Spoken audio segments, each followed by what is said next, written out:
Previously on Popping Collars. And so that would be hard. Unlike like Bob Dylan, which I don't actually expect a lot out of. I love his music, but he's kind of a jerk already, I think. Yeah, we just lost Bob Dylan as a listener. Bob Dylan, huge Popping Collars fan. He's all over the tweets. Can't get enough. Hey, what you saying about me? Right. Thanks for that. Sorry.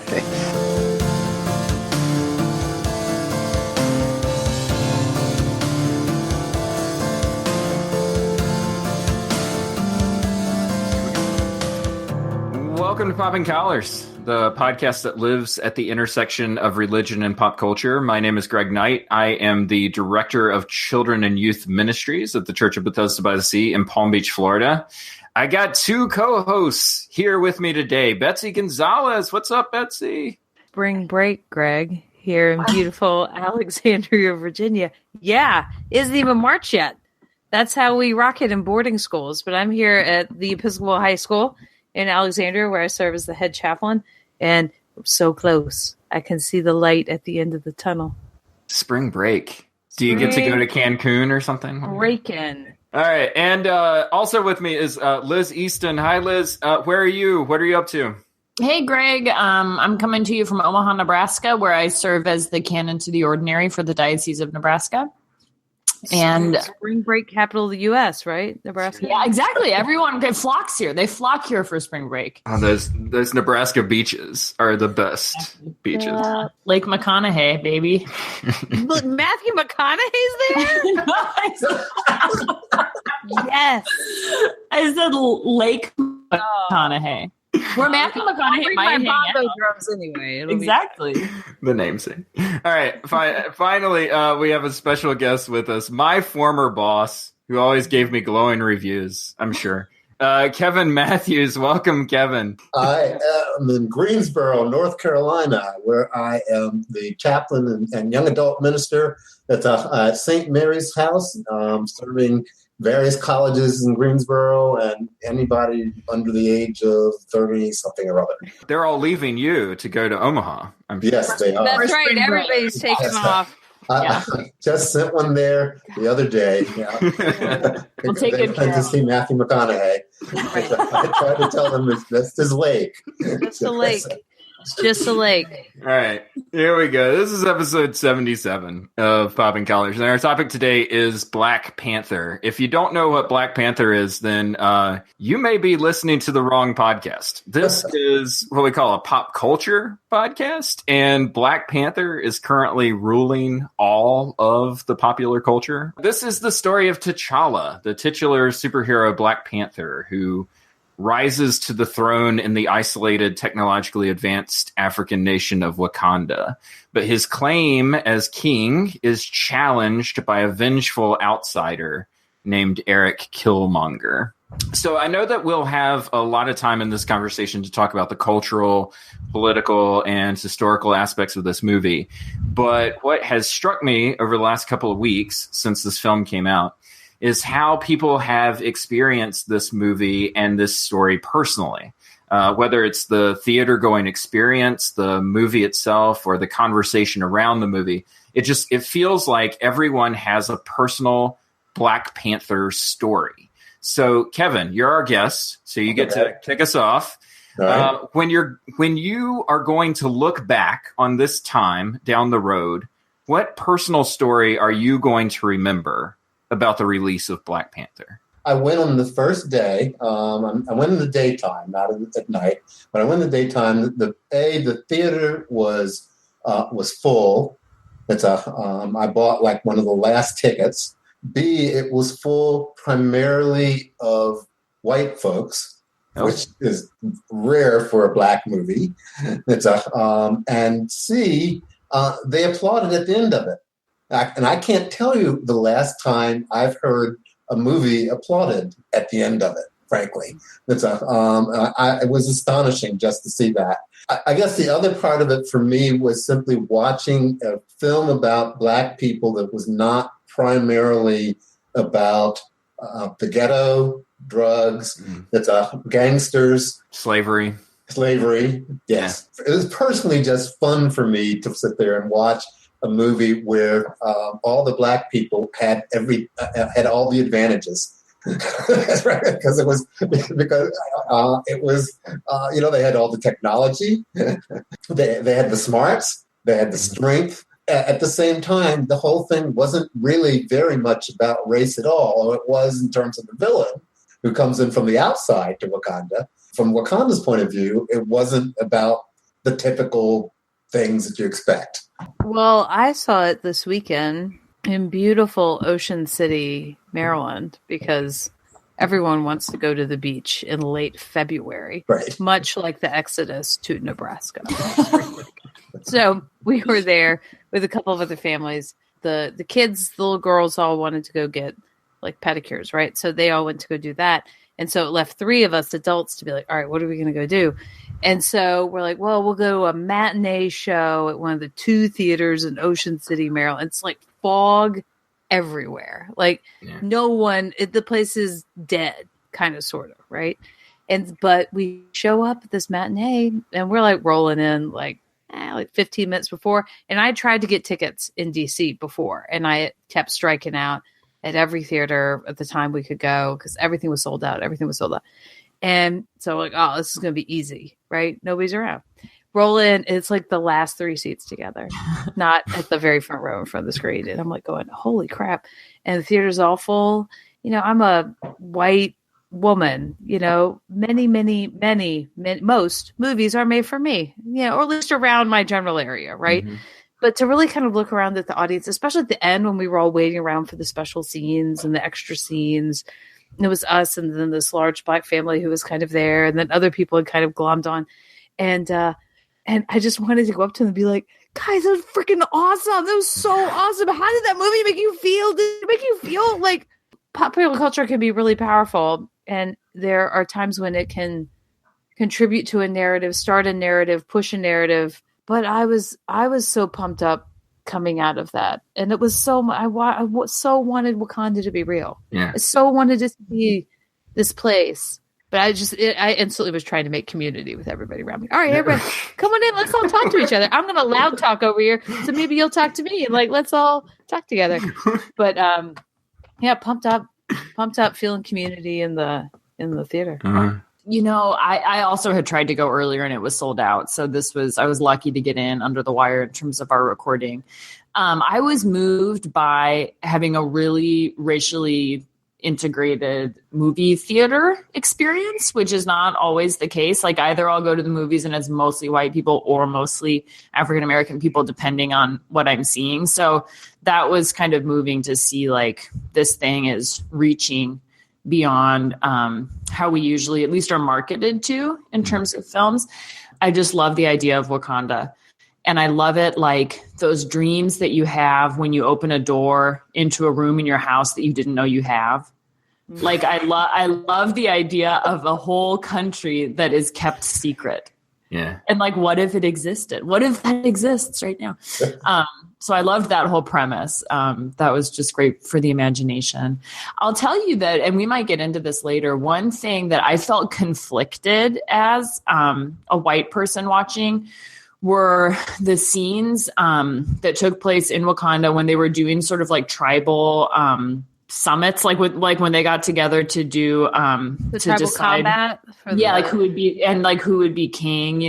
It felt to me like, as a white person watching the movie, I kept thinking, if I thought that white people made this movie, I would be uncomfortable with this representation because I felt like it was leaning on stereotypes of Africa, even though I know, like, based on what I've read about the film and the filmmakers, there was a lot of really beautiful homage that was being paid to different cultures within Africa. But there's a part of me that felt like weird about it, like that sort of kind of trope of the noble savage, and that was redeemed for me then with the very quick transition to contemporary cultures. Like you see the same people in business suits and fancy dresses, for example. I'm with you, Liz, on the fights at the waterfall, because and the thing that I really appreciated about that scene was that my favorite character, Shuri, gave voice to that in that moment where she was like, this is ridiculous.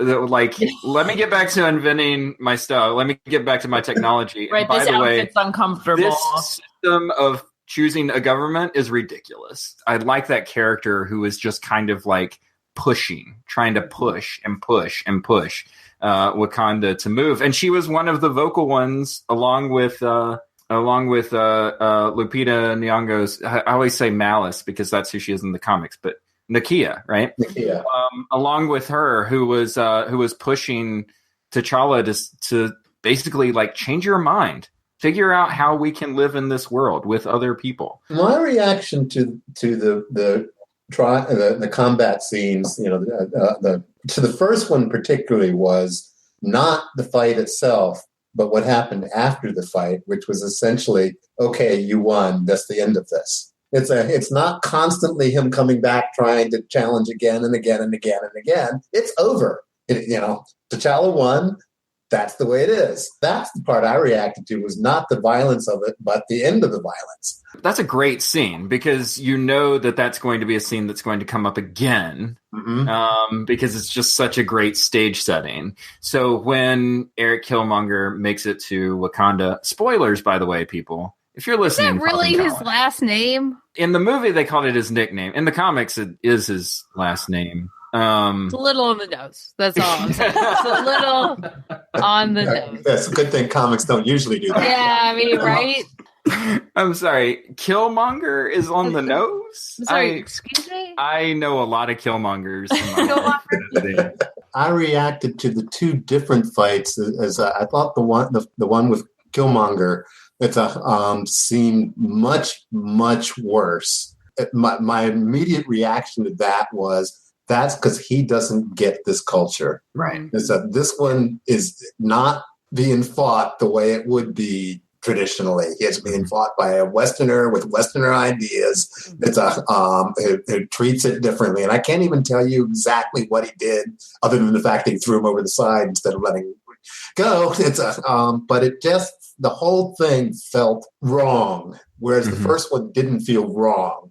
So, I mean, the way that the film starts is by telling a story. I mean, it's a lovely opening to sort of introduce the backstory of Wakanda, because you start with this child's voice of basically, tell me the story, right? And tell me the story of how we got here. And what I'm hearing from you, Kevin, is like this sense of the fight between T'Challa and M'Baku is part of that story. And Eric Killmonger is not part of the story, right? And that's why it feels because he was intentionally chosen, right, by tradition to not be a part of the story because he was a problem. I think that definitely has something to say to us as Americans. Personally, I don't necessarily feel attached to an ancestry or to a wider story apart from growing up in the state of North Carolina in the United States, right? Like, I have no sense of like English heritage or the whatever it is, nor do I really care about it. And I think that that's a privilege that I have, right? White male, cis, whatever, in my position. Let me just jump in on that. And that is definitely, as you say, it is a point of privilege, because it belies the fact that some of us had our ancestry stories taken from us. Yes, absolutely. So, I connect to this story because it's great because they do know their story. Mm-hmm. It's and I come from a people who don't. Yes, it is a privilege that I have hanging behind me here. My family tree that goes back to like the 16 whatever's. That's privilege. Is the movie saying that this tradition and the current change of mission or whatever's kind of happening for Wakanda, do these things exist together? Is it choosing one over the other? You've got two poles that are kind of working against each other. Wakanda is going to be safe if it stays detached from the world.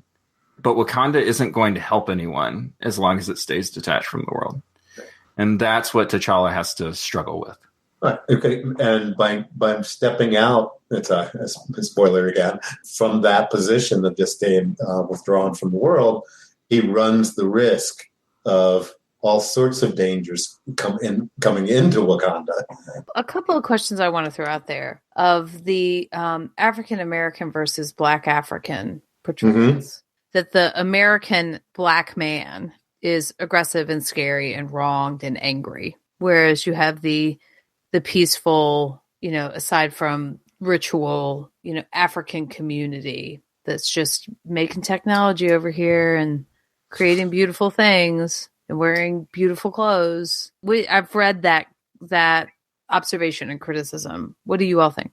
I think it's an indictment of America, not an indictment of Black men in America. So yeah. That was my reaction to that. Because I also was looking at a column by Paul Guthera, who's the global columnist for The Post, and he's in Nairobi, right? And so he had this quote that I find really interesting, and I wonder what you all think about it. So it's in his column that says, we'll give you a little sense of the tone here. Black Panther offers a regressive neo-colonial vision of Africa. So I've been very curious about the African perspective on the movie. And so this is one little part. However, the truth is the movie is little more than a marvel of marketing, far from offering a redemptive counter mythology. As Jelani Cobb writes in The New Yorker, the movie trots out many of the same destructive myths about Africans that circulate the globe. At heart is a movie about a divided, tribalized continent discovered by a white man who wants nothing more than to take its mineral resources, a continent run by a wealthy, power-hungry, feuding, and feudalist elite, where a nation with the most advanced tech and weapons in the world nonetheless has no thinkers to develop systems of transitioning rulership that do not involve lethal combat or coup d'etat. And I thought that was interesting. Well, I mean, it is an American film. That was going to be my point too. Yeah. Say more, Kevin. They're still writing a film that primarily is going to make its money not in Africa. The first question they have is, what's the box office in the United States? Right. And then the second one is, what's the box office around the world? Around the world means Europe and Asia more than it means Africa. I mean, that's just the reality of it. So what is it? So what do they have to do to make this movie something that those cultures can even somehow buy into in some way, shape, or form, or connect to? Connect to is a better word than buy into. And I'd also would want to hear from some more people, some more voices from Africa talking about it. My expectation would have been some negative stuff out of Africa because they would see all the flaws. Of course they would. They're going to see everything that we don't see. That's what we see is what we don't normally see. And that looks good to us. There is so much different about this film than a typical superhero film, than a typical American film. I think we need to say yes, and this is a step towards something, and maybe we can go even further the next time around. I do like the idea, though, that this is a superhero story that's predicated on community. Like, the power comes out of the fact that these people all work together. It's not the Punisher. It's not this lone vigilante. Black Panther doesn't have power unless he has his people backing him up, which is always good to see. Well, I have kind of a superhero question. No. You play with your hair. She's playing with her hair. Listen. I got a superhero question, guys. Talk about it. So I was really moved at both of the times when he had to fight to be the king, and they gave him the elixir that stripped away his Black Panther powers so that he could just be a man. And that felt significant to me. But I don't know enough. I don't really know enough about other superheroes, if that was significant or not. I think it's a fairly typical trope with superheroes to say that the powers do not make the hero. The person makes the hero. If you strip off the powers, you still have the person, and that's critical because anybody can wear Iron Man's suit, but not anybody can be Iron Man. There's only one Black Panther, even though anybody can drink the syrup. Yeah, the ritual person in me, the Episcopalian in me, I was very much enjoying the ceremony Forrest Whitaker was leading us through. That when he goes back to being the Black Panther and he drinks, the heart of the flower and then is buried. And the use of sand throughout the opening credits and like all of that. What did it remind you of, spaceship? That I'm baptized in the death of Jesus. Yeah. And then I have to die and then get resurrected again. Yeah. And I love that, that you descend to the dead or that you go to this astral plane. It's like a different plane where the ancestors are. Well, and I'm reluctant to even bring this up because a movie that really rests on the question of colonialism, like to then try to use a Christian lens to, interpret it feels wrong. And yet there's Christian imagery all over, like with, he dies and comes back. I mean, he doesn't actually die, but like you think he's dead and then he comes back and like kind of going to this other place, this whole father-son deal, a savior who's surrounded by women. Yeah. Who are, the last to leave him and the, first to stand up for him. And that they sit there and pray around his body as he's in that snow. And, I mean, it's yeah. And just thinking of the ancestral plane, this idea of questioning your purpose, right? This idea of like being in the garden, asking for the cup to be removed from you. Right. Exactly. I'm not ready. I'm not ready for this.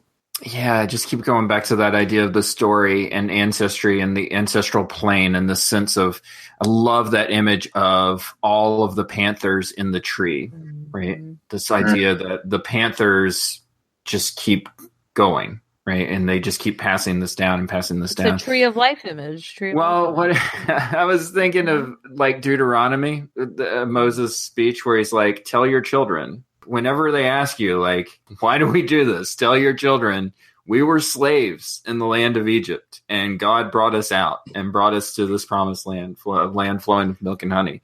The sense of there is this common ancestry, there's this common story that we have. Hold on to that story. The power of that kind of knowing who you are as God's people. Yeah, that's where I picked up on it too. Is that whole notion of a community that knows its identity, knows its sense of self, and knows that it's not the surrounding people.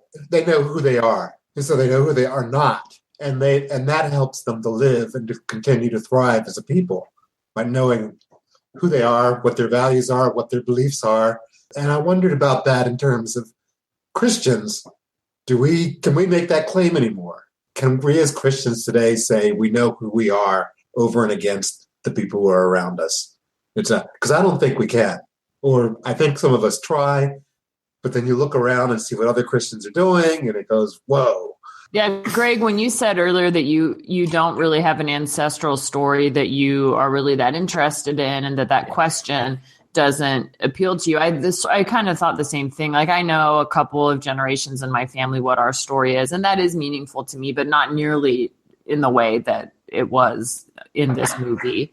And again, that is also a point of privilege. But when you mentioned that, I did think about the Christian story and the Christian faith. And that is more wanting to sort of live into that ancestry is way more compelling to me than like genealogy is, if that makes sense. And it's sort of our myth, like the opening sequence, which is the story of how did Wakanda come into being, is so mythological that it reminded me of sort of the myths of religious tradition that we come back to over and over again, which Christians are not as good at as like Jewish people are, for example. So kind of in your daily life, how they live so fully as Wakandan, how do we do that? We've just done Islam unit in my senior elective class and kind of talking about the tenets and the 5 pillars as being this way of living your life throughout your entire day as a Muslim, like what that looks like to you, and how I can be a good Muslim and a faithful Muslim is that I am getting up at 5:30 in the morning and I'm doing my prayers and I am doing, and the kids will be like, wow, it's so extreme. Like, that's a lot, right? and I'm like, well, there are ways that our tradition can shape what our daily life looks like. It can shape things throughout our week beyond the fact that Chick-fil-A is closed on Sunday. I mean, it can it can shape things and how you eat and what you do. And It should. I mean, it has to. Yeah. right. That's the hope. And we as Christians sometimes have a harder time saying and doing what those things are all the time. I got my little house, I live in it. I got my little babe, I feed her. I got my little pills, I take him. I got my little kids, I made him. I got my little car, it takes me everywhere I wanna go. I got my credit card, I'm such a wicked millionaire. 'Cause everything is under control, everything. Okay. All right. It's time for our staff pick section. And you know what? Betsy has our pick this time. And it may be a pick that we've done before, but Might who be. cares? Might be. It's a good one. So, Betsy, what is your staff pick So for this the week? is my staff pick is one. It's kind of a comeback. Come back, friends. If you like me, were driven away by. I mean, because I will with this show. I'll cry with this show very easily. I'll go with it to most places, but This Is Us, when the whole drug storyline started with Kevin and this downward spiral, maybe it's because I, issues with addictions for other, kind of watching that and feeling powerless. I was like, I'm out. Mic drop. See you later. All of you are wonderful, but I'm going to go. But then just said, you know what? I kind of have an idea that he's on a downward spiral. I don't have to watch the rest of this episode. So I just skipped to the next one. And then I'm like, oh, and I'm right back in it again. Oh, hey, everybody. You've all been here the whole time. And you're the best. And I'm like, I'm in here, sitting in here watching an episode today. My daughter walks in. She's like, are you okay? And I'm like, I'm watching the show, honey, and it just makes mom cry. It's okay.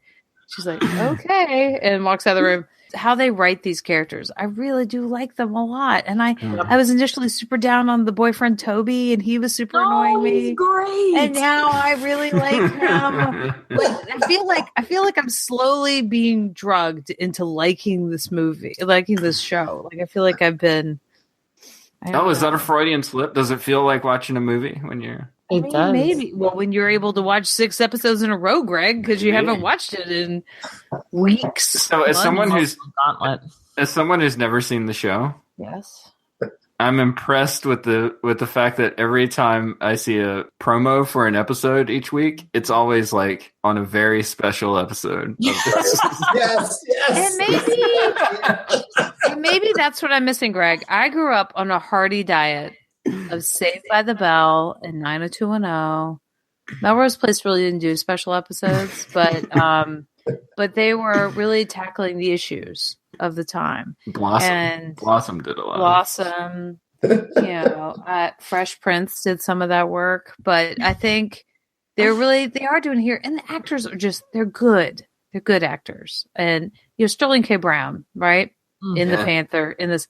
All day, Sterling K. Brown. He's the best.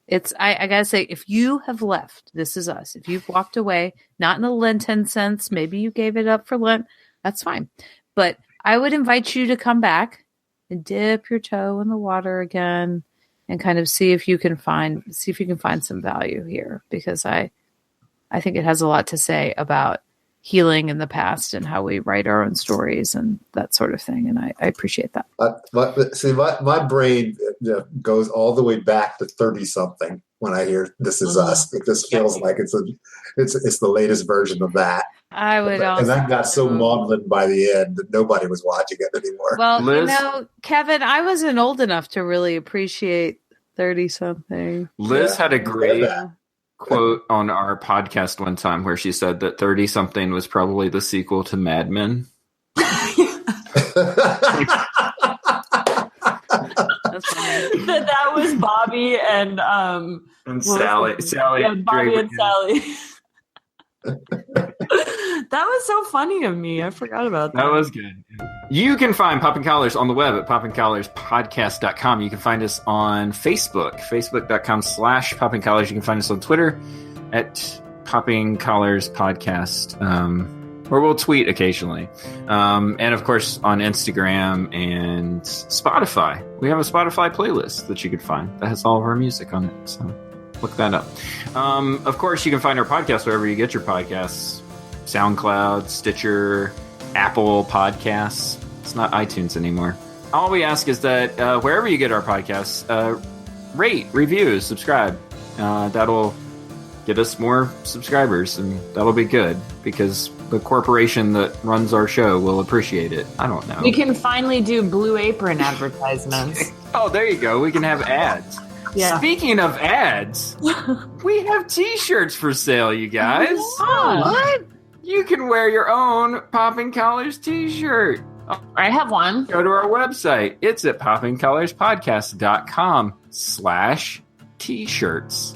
That's the letter T hyphen SHIRTS. And you can get your own T-shirt. We are sold out of the extra large greens, though, so you can't get one of those. But you can't- Sorry, Incredible Hulk fans. Ow. But you can get the other colors, including our purple T-shirt, just in time for Lent. And finally, we are featured on Episcopal Cafe each and every time. We love Episcopal Cafe. We know that you will as well. Check them out for all your Episcopal news, needs, and beyond. We have new podcast partners, by the way, so I'll give them a shout out. Whoa. There's a new Episcopal podcast called All Things Right and Musical. Oh, That is now part of our network. So good for them. And those guys work at my old church back in St. Louis. How about that? Small world, small Episcopal podcast world. I always like to say that Popping Collars is kind of the junk food of Episcopal podcasts, though, because we're like way low key compared to the other Episcopal podcasts. They're operating on like a whole nother level from us. But That's a statement that just needs to be repeated. It's a small Episcopal podcasting world. It sure is. it sure is. Yeah. Does that surprise anybody? That's like the second highest skyscraper in Topeka or whatever. It is a small world. Yeah. It is. Almost larger as than- small as the Spring Break group in Nebraska. In Omaha, Nebraska. There you go. Yep. Oh, we tied it up. Tied it up with a nice Nebraska beach bow. All right. Spring Breaking. Thanks, guys. Thank you, Betsy. Thank you, Liz. Thank you, Kevin, for coming on the show. We will see you next time. Keep those collars popped. Bye.